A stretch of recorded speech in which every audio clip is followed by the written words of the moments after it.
Bonjour, notre séance d'aujourd'hui est consacrée à une évaluation et consolidation de déjà vu, la page 30 et la page 31, toujours dans le même manuel, la classe des sciences et la classe de la 6e année aussi primaire. Maintenant, passons à notre page d'évaluation. Ici, nous avons un document qui concerne le système nerveux. Je légende les documents ci-après. Ici, nous avons le cerveau. Et au-dessous, nous avons le cervelet. Et entre la moelle épinière et le cervelet, nous avons ici, voilà, nous avons la moelle, le bulbe rachidien qui est en jaune. Le bulbe rachidien. Et à l'intérieur de la colonne vertébrale, vous voyez ici, c'est la moelle épinière. Et dans tout le corps, distribué dans tout le corps, ce sont les nerfs. Maintenant, pour l'activité numéro 2,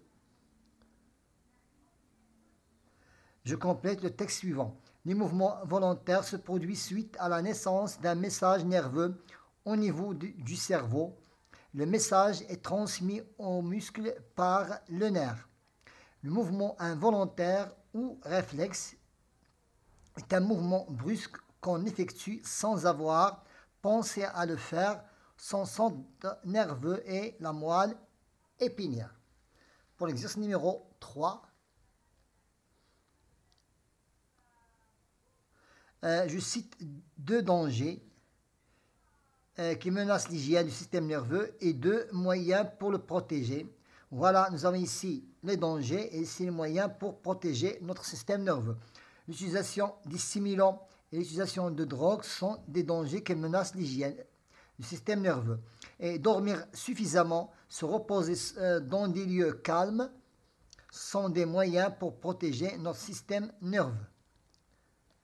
Pour la page 31, j'écris sous chaque image mouvement volontaire ou mouvement involontaire. Donc, prendre un panier de pommes, c'est un mouvement volontaire.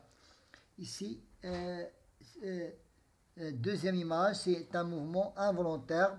Et le fait de taper sur les genoux avec un marteau, c'est un mouvement, c'est un réflexe, c'est un mouvement involontaire. Et le fait d'écrire un texte, c'est un mouvement volontaire.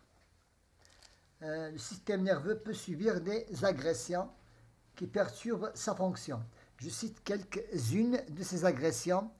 Excitation des organes de sens,